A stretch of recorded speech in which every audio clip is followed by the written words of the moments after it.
ನಮಸ್ಕಾರ ವೀಕ್ಷಕರೇ, SLN ಆಸ್ಟ್ರೋಟೆಕ್ಗೆ ಸ್ವಾಗತ ಸುಸ್ವಾಗತ. ನಾನು ಜಿಕೆ ಗುರುರಾಜ್.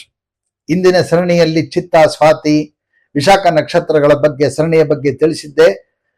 ಮುಂದಿನದು ವಿಶಾಖ ನಕ್ಷತ್ರ 4ನೇ ಪಾದದಿಂದ ಆರಂಭ ಮಾಡಿಕೊಂಡು ಜ್ಯೇಷ್ಠ ನಕ್ಷತ್ರದವರೆಗೂ ಯಾವ ರೀತಿ ಫಲಗಳಿದೆ, ಆ ಫಲಗಳಿಂದ ಆಗುವಂತಹ ಸುಖ ದುಃಖಗಳೇನು, ಅದರಿಂದ ಸರಿಪಡಿಸುವಂತಹ ಜೀವನದ ದಾರಿ ಏನು, ಇದನ್ನ ನಾವು ತಿಳಿಯೋಣ.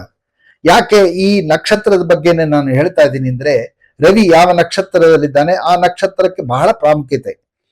ಯಾಕೆ ಹೇಳ್ತಾ ಇದ್ದೀನಿ ಅಂದ್ರೆ, ಇವಾಗ ನೋಡಿ, ನಾವು ಹೇಳುವಂತಹ ಈ ಒಂದು ವಿಭಾಗ ಏನಿದೆ ಫಲಗಳು, ಆ ಫಲಗಳು ಹೇಳುವಂತಹ ಕಾಲದಲ್ಲಿ ನಿಮಗೆ ಆ ರೀತಿಯಾದಂತಹ ನಡವಳಿಕೆಗಳಿದ್ದು ಗುಣಲಕ್ಷಣಗಳಿದ್ದಾಗ ಅದನ್ನ ನೀವು ತಿಳಿದು ಅದರಲ್ಲಿ ಇದೇ ಇಲ್ಲ ಅನ್ನೋದ್ರಲ್ಲಿ ನೀವು ಕಮೆಂಟ್ ಬಾಕ್ಸ್ ಅಲ್ಲಿ ತಿಳಿಸಿ. ಇದೆ ಅಂತ ಅಂದಾಗ ಏನು ನಾವು ಸಂಶೋಧನೆ ಮಾಡಿದೀವಿ, ಈ ಜಾತಕಗಳ ಬಗ್ಗೆ ಏನು ಸಂಶೋಧನೆ ಮಾಡಿದೀವಿ, ಅದು ನಮಗೆ ಸತ್ಯ ಅಂತ ಗೊತ್ತಾದಾಗ ಮತ್ತಷ್ಟು ಜನಕ್ಕೆ ನಾವು ಅದನ್ನ ತಿಳಿಸಿದ್ರೆ ಇನ್ನಷ್ಟು ಸತ್ಯ ನಮಗೆ ಬೆಳಕಿಗೆ ಬರುತ್ತೆ. ಆ ಬೆಳಕಿಗೆ ಬಂದಾಗ ಹಲವಾರು ಜನಗಳಿಗೆ ಉಪಕಾರ ಆಗುತ್ತೆ. ಆ ಉಪಕಾರನೂ ಸಹಿತ ನಮಗೆ ಪುಣ್ಯದ ಒಂದು ಭಾಗ ಆಗಿರುತ್ತೆ. ಆದ್ರಿಂದ ನಾನು ಈ ನಕ್ಷತ್ರ, ರವಿ ಇರುವ ನಕ್ಷತ್ರದ ಫಲಗಳ ಬಗ್ಗೆ ನಾನು ಹೇಳ್ತಾ ಇದ್ದೀನಿ. ಬನ್ನಿ, ಮೊದಲಿಗೆ ವಿಶಾಖ ನಕ್ಷತ್ರ 4ನೇ ಪಾದದಿಂದ ಆರಂಭ ಮಾಡೋಣ. ಇವರು ಒಂದು ಅಧಿಕಾರ ಸ್ಥಾನದಲ್ಲಿರ್ತಾರೆ, ದರ್ಪಾವಸ್ಥೆಯಲ್ಲಿರ್ತಾರೆ, ರಕ್ಷಣಾ ಅವಸ್ಥೆಯಲ್ಲಿರ್ತಾರೆ, ಒಳ್ಳೊಳ್ಳೆ ಉದ್ಯೋಗದಲ್ಲಿ ಒಳ್ಳೊಳ್ಳೆ ಸ್ಥಾನಮಾನಗಳನ್ನು ಗಳಿಸಿರ್ತಾರೆ. ಆದರೆ ಇವರು ಗಳಿಸಿರುವತಕ್ಕಂಥ ಸ್ಥಾನಮಾನಗಳಿಗೆ ವಿದ್ಯೆಗೆ ಸ್ವಲ್ಪ ಕೆಲವು ಟೈಮಲ್ಲಿ ಇವರ ನಡವಳಿಕೆ ಸ್ವಲ್ಪ ಕಡಿಮೆ ವ್ಯವಸ್ಥೆಯಲ್ಲಿರುತ್ತೆ. ಅದನ್ನು ಸರಿಪಡಿಸ್ಕೊಂಡ್ರೆ ಇವ್ರ ಜೀವನ ಬಹಳ ಬಂಗಾರ. ಇನ್ನು ಅನುರಾಧ ನಕ್ಷತ್ರ 1ನೇ ಪಾದ, ಜೀವನದಲ್ಲಿ ಏಳು ಬೀಳುಗಳಿಗೆ ಇವರು ಅವಕಾಶ ಕೊಡಲ್ಲ. ಯಾವುದೇ ಕಾರಣಕ್ಕೆ ಕೆಳಗೆ ಬೆಳೆದೇ ಇರುವಂತಹ ಜೀವನವನ್ನು ನಡೆಸ್ತಾರೆ. ಮಹಾ ಚತುರರು, ಮಹಾ ಜಾಣರು ಇವರು. ತಮಗೆ ಅನುಕೂಲವಿಲ್ಲದಂತಹ ಪರಿಸ್ಥಿತಿಯಲ್ಲಿ ಅಥವಾ ಅನುಕೂಲವಿಲ್ಲದಂತಹ ಜಾಗದಲ್ಲಿ ಇವರು ಅಟೆಂಡೆನ್ಸ್ ಅಲ್ಲಿ ಇರೋದಿಲ್ಲ. ಮತ್ತೆ ಒಂದು ರೀತಿಯಾದಂತಹ ದಾನ ಧರ್ಮಗಳು, ಪರೋಪಕಾರಗಳು ತುಂಬಾ ಚೆನ್ನಾಗಿ ಮಾಡ್ತಾರೆ. ಆದ್ರೆ ಒಂದು ರೀತಿಯಾದಂತ ಸಣ್ಣದ ಒಂದು ಭಾಗ ಇದೆ, ಅದನ್ನು ಸರಿಪಡಿಸ್ಕೊಂಡ್ರೆ ಇನ್ನು ಇವ್ರ ಜೀವನ ಚೆನ್ನಾಗಿರುತ್ತೆ. ಫಲಾಪೇಕ್ಷೆಗಳು ಇಟ್ಟುಕೊಳ್ಳದೇನೆ ದಾನ ಧರ್ಮ ಮಾಡಿದ್ರೆ ತುಂಬಾ ಒಳ್ಳೇದು. ಇದನ್ನ ಶಾಸ್ತ್ರದಲ್ಲಿ ಹೇಳ್ತಾರೆ. ಅನುರಾಧ ನಕ್ಷತ್ರ 2ನೇ ಪಾದಕ್ಕೆ ಬಂದ್ರೆ ಇವರು ಒಂದು ರೀತಿ ಆಶಾವಾದಿಗಳು, ತೇಜೋವಂತರಾಗಿರ್ತಾರೆ. ತನ್ನತನವನ್ನು ಯಾವತ್ತೂ ಬಿಟ್ಟುಕೊಡೋದಿಲ್ಲ, ಅದನ್ನು ಉಳಿಸ್ಕೊಂಡೇ ಜೀವನ ನಡೆಸ್ತಾರೆ.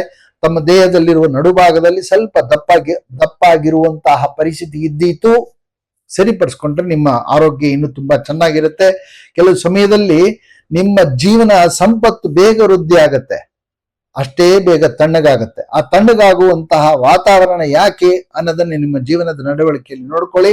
ಮುಂದಿನ ಜಾತಕಗಳಲ್ಲಿ ಗ್ರಹಗಳ ಸಂಯೋಗದಿಂದ ಇದಾಗುವ ಸಂದರ್ಭಗಳು ಉಂಟು, ಅದನ್ನೇ ನೀವು ನೋಡ್ಕೊಳ್ಳಿ ಅಥವಾ ತಿಳಿದವರಂತ ತಿಳ್ಕೊಳ್ಳಿ. ಅನುರಾಧ ನಕ್ಷತ್ರ 3ನೇ ಪಾದಕ್ಕೆ ಬಂದ್ರೆ ಚಿಕ್ಕ ವಯಸ್ಸಿನಲ್ಲಿ ಬಹಳ ಕಷ್ಟಪಟ್ಟಿರ್ತಾರೆ, ಇನ್ನೊಬ್ಬರನ್ನ ಅವಲಂಬಿಸಿಕೊಂಡು ನಡೆಸುವಂತಹ ಒಂದು ವಿಭಾಗ ಆಗಿರುತ್ತೆ. ಮಧ್ಯ ವಯಸ್ಸಿನಲ್ಲಿ ಚೆನ್ನಾಗಿ ಬದುಕುವಂತಹ ಒಂದು ಎತ್ತರಕ್ಕೆ ಬರ್ತಾರೆ. ಇವರಿಗೆ ದೇವರಲ್ಲಿ ಭಕ್ತಿ ಶ್ರದ್ಧೆ ಎಲ್ಲ ಇರುತ್ತೆ. ಆದ್ರೆ ಸಾಂಪ್ರದಾಯಿಕವಾದಂತ ವಿಚಾರಕ್ಕೆ ಇವರು ನಂಬಿಕೆಗೆ ಸ್ವಲ್ಪ ಹಿಂದೇಟಾಕ್ತಾರೆ. ಮತ್ತೆ ಹಿರಿಯರ ಮಾತನ್ನ ಸ್ವಲ್ಪ ಕೇಳೋದಲ್ಲಿ ಉದಾಸೀನ ಮಾಡ್ತಾರೆ. ಅದನ್ನ ಮಾತ್ರ ಮಾಡಬೇಡಿ ದಯವಿಟ್ಟು. ಹಿರಿಯರ ಮಾತನ್ನ ಅನುಭವದಿಂದ ಹಿಡಿಯುವಂತಹ ಒಂದು ಭಾಗ, ಪಠ್ಯ ಪುಸ್ತಕಗಳಲ್ಲಿರುವಂತಹ ವಿಚಾರ ಅಲ್ಲ. ಹಾಗಾಗಿ ಹಿರಿಯರ ಮಾತನ್ನು ಕೇಳಿ, ಇನ್ನು ನಿಮ್ಮ ಜೀವನ ತುಂಬಾ ಸೊಗಸಾಗಿರುತ್ತೆ. ಇನ್ನು ಅನುರಾಧ ನಕ್ಷತ್ರ 4ನೇ ಪಾದಕ್ಕೆ ಬಂದ್ರೆ ಇವರು ಸ್ವಾವಲಂಬಿಗಳು. ತಮ್ಮಲ್ಲೇ ಇರುವತಕ್ಕಂಥ ಏನು ಭಾವನೆ ಇರುತ್ತೆ ಅದನ್ನೇ ಇಟ್ಕೊಂಡಿರ್ತಾರೆ, ಆಶಾವಾದಿಗಳಾಗಿರ್ತಾರೆ. ಮಕ್ಕಳಿಂದ ಕೆಲವು ಸಮಯದಲ್ಲಿ ಸುಖ ಕಡಿಮೆ ಆದೀತು, ಅವರವರ ಸಂಸ್ಕಾರದ ಮೇಲೆ ಡಿಪೆಂಡ್ ಆಗುತ್ತೆ. ಖಚಿತವಾದಂತ ನಿರ್ಧಾರ ತಗೊಂತಾರೆ, ಸ್ಪಷ್ಟವಾದಂತ ಶುದ್ಧವಾದಂತ ವಿಚಾರವಾದಿಗಳಾಗಿರ್ತಾರೆ. ತಮಗೆ ಅನ್ಯಾಯ ಇರುವಂತಹ ವ್ಯಕ್ತಿಗೆ, ಅಂದ್ರೆ ತಮಗೆ ಅನ್ಯಾಯ ಮಾಡಿದಂತ ವ್ಯಕ್ತಿಗೆ ಇವರು ಬಿಡೋದಿಲ್ಲ. ಅವ್ರನ್ನ ಏನೇ ಒಂದು ರೀತಿಯಲ್ಲಿ ಅವ್ರನ್ನ ಗೋಳಾಕುವಂತ ಒಂದು ಪರಿಸ್ಥಿತಿ ಮಾಡ್ತಾರೆ. ಜ್ಯೇಷ್ಠ ನಕ್ಷತ್ರ 1ನೇ ಪಾದಕ್ಕೆ ಬಂದಾಗ ಇವರನ್ನ ಒಂದು ರೀತಿಯ ಪತ್ನಿಯ ಮಾತು ಜಾಸ್ತಿ ಕೇಳ್ತಾರೆ. ಕೇಳೋದ್ರಲ್ಲಿ ತಪ್ಪಿಲ್ಲ, ಅವರ ಸಂಸಾರದಂತೆ ಚಕ್ರ ಅದು ಹೇಗೆ ನಡೆಯುತ್ತೆ ಆ ರೀತಿ. ಆದ್ರೆ ಬಲ್ಲವರಂತೆ ಇದ್ದು ದಡ್ಡವರೊಡನೆ ದಡ್ಡವರಂತೆ ವರ್ತನೆ ಮಾಡ್ತಾ ಇವರು ಚಾಣಾಕ್ಷತನದಿಂದ ತಮ್ಮ ಜಾರ್ಕೊಂತಾರೆ. ತನ್ನ ಪ್ರಭಾವಕ್ಕೆ ತಾನಿರ್ತಾನೆ, ಇನ್ನೊಬ್ಬರ ಪ್ರಭಾವಕ್ಕೆ ಇವರು ಬೇಗ ಬೀಳಲ್ಲ. ಜ್ಯೇಷ್ಠ ನಕ್ಷತ್ರ 2ನೇ ಪಾದಕ್ಕೆ ಬಂದ್ರೆ ಬಹಳ ಬುದ್ಧಿವಂತರಾಗಿರ್ತಾರೆ. ಆದ್ರೆ ಮಾತಿನಲ್ಲಿ ಸ್ವಲ್ಪ ಆಕರ್ಷಣೆ ಸ್ವಲ್ಪ ಕಡಿಮೆ ಇರುತ್ತೆ. ಅದನ್ನ ಸರಿಪಡಿಸ್ಕೊಂಡ್ರೆ ಇನ್ನೂ ಇವ್ರ ಜೀವನ ತುಂಬಾ ಚೆನ್ನಾಗಿರುತ್ತೆ. ಆದ್ರೆ ಒಂದು ವೈಶಿಷ್ಟ್ಯ ಗುಣ ಏನಂದ್ರೆ, ಹೊರಗೂ ಒಳಗೂ ಒಂದೇ ರೀತಿ ಇರ್ತಾರೆ, ಶುದ್ಧವಾದಂತ ವಿಚಾರ ಮಾಡ್ತಾರೆ. ನಾಲಿಗೆಯಲ್ಲಿ ಏನ್ ಮಾತಾಡ್ತಾರೋ ಮನಸ್ಸು ಆಗಿರುತ್ತೆ, ಮನಸ್ಸಲ್ಲಿ ಏನ್ ಬರುತ್ತೋ ನಾಲಿಗೆಯಲ್ಲಿ ಹಾಗೆ ಮಾತಾಡೋ ಅಂತ ವಿಚಾರವಾದಿಗಳು ನಿರ್ದಿಷ್ಟವಾದಂತ ಗುರಿ ಇಟ್ಟುಕೊಂಡಿರ್ತಾರೆ.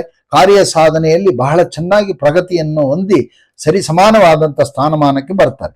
ಇನ್ನು ಜ್ಯೇಷ್ಠ ನಕ್ಷತ್ರ 3ನೇ ಪಾದದಲ್ಲಿ ರವಿ ಇದ್ದಾಗ ಸ್ಥಿತಪ್ರಜ್ಞರಾಗಿರ್ತಾರೆ, ಹಿತಮಿತವಾದಂತ ಮಾತುಗಳನ್ನು ಆಡ್ತಾರೆ, ಶಕ್ತಿಯುತರಾಗಿರ್ತಾರೆ, ಆರೋಗ್ಯದಿಂದ ಉತ್ತಮರಾಗಿರ್ತಾರೆ. ಸಣ್ಣ ಪುಟ್ಟ ಆಗಾಗ ದೇಹದಲ್ಲಿ ಬರುವ ತಾಪತ್ರೆಗಳು ಇರುತ್ತೆ, ಅದನ್ನ ಸರಿಪಡಿಸ್ಕೊಂಡ್ರೆ ಸರಿ. ಆದರೆ ಐಸ್ ಕ್ರೀಮು, ಮೊಸರು, ಕೊಲೆಸ್ಟ್ರಾಲ್ ಇರುವಂತ ಪದಾರ್ಥಗಳು, ಬೋಂಡ, ಬಜ್ಜಿ ಈ ತರ ಪದಾರ್ಥಗಳಲ್ಲಿ ಸ್ವಲ್ಪ ತಿನ್ನೋದನ್ನ ಕಡಿಮೆ ಮಾಡಿದ್ರೆ, ತಿನ್ಬೇಡಿ ಅಂತ ಹೇಳ್ತಿಲ್ಲ, ತಿನ್ನೋದನ್ನ ಕಡಿಮೆ ಮಾಡಿದರೆ ನಿಮಗೆ ಹೃದಯಕ್ಕೆ ಸಂಬಂಧಪಟ್ಟಿದ್ದು ಆರೋಗ್ಯವಾಗಿರುತ್ತೆ, ದೀರ್ಘಕಾಲವಾಗಿ ತುಂಬಾ ಚೆನ್ನಾಗಿರ್ತೀರಾ, ಆರಾಮಾಗಿರ್ತೀರಾ. ಇನ್ನು ಜ್ಯೇಷ್ಠ ನಕ್ಷತ್ರ 4ನೇ ಪಾದಕ್ಕೆ ಬಂದಾಗ ಇವರಿಗೆ ಪಾಪ ಪುಣ್ಯಗಳ ಪ್ರಜ್ಞೆ ತುಂಬಾ ಚೆನ್ನಾಗಿರುತ್ತೆ. ಇದು ಮಾಡಬಾರದು, ಇದು ಮಾಡಬೇಕು ಅನ್ನತಕ್ಕಂತ ಒಂದು ಎಚ್ಚರಿಕೆ ಇವರಲ್ಲಿ ತುಂಬಾ ಇರುತ್ತೆ. ಇವರನ್ನ ಯಾರಾದರೂ ಪ್ರತಿಸ್ಪರ್ಧಿಗಳಾಗಿ ಬಂದ್ರೆ ಇವರನ್ನು ಸೋಲ್ಸೋದು ತುಂಬಾ ಕಷ್ಟ. ಆದ್ರೆ ಏನೋ ಒಂದು ಪವಾಡ ಮಾಡಕ್ ಹೋಗಿ ಆಗಾಗ ಹಿನ್ನಡೆಯನ್ನು ಬರುವಂತ ಸಂದರ್ಭ ಇರುತ್ತೆ. ಅದು ಮಾಡಕ್ ಹೋಗ್ಬೇಡಿ, ಭಗವಂತನ ಮೇಲೆ ವಿಚಾರ ಬಿಡ್ರಿ. ಮತ್ತೆ ಏನಾದರೂ ಒಂದು ಸಾಧನೆ ಮಾಡಿದ್ರೆ ಆ ಸಾಧನೆ ನಿಮಗೆ ಸುಖಕ್ಕೆ ಚೆನ್ನಾಗಿ ಮುನ್ನಡೆಯನ್ನು ಬರುವಂತ ಒಂದು ವಿಚಾರ ಇರುತ್ತೆ. ಆ ಗುರಿಯನ್ನು ನೀವು ಮುಡ್ತೀರಾ, ಹಾಗೂ ಜೀವನದಲ್ಲಿ ಮೇಲುಗೈ ಸಾಧಿಸ್ತೀರಾ ಅಂತ ಹೇಳ್ತಾ ಈ 4 ಮಾತನ್ನು ಮುಗಿಸ್ತಾ ಇದ್ದೀನಿ. ಈ ವಿಚಾರಗಳನ್ನ ನೀವು ನಿಮ್ಮಲ್ಲಿ ಆ ನಡವಳಿಕೆಗಿದೆಯಾ ಅನ್ನೋದನ್ನ ಯೋಚನೆ ಮಾಡಿ ಅಂತ ಹೇಳ್ತಾ ಈ ಮಾತುಗಳನ್ನ ಮುಗಿಸ್ತಾ ಇದ್ದೀನಿ. ನೀವು ನನಗೆ ಕಾಮೆಂಟ್ ಬಾಕ್ಸ್ ಅಲ್ಲಿ ತಿಳಿಸಿ, ಎಸ್ ಆರ್ ನೋ ಅಂತ ತಿಳಿಸಿ.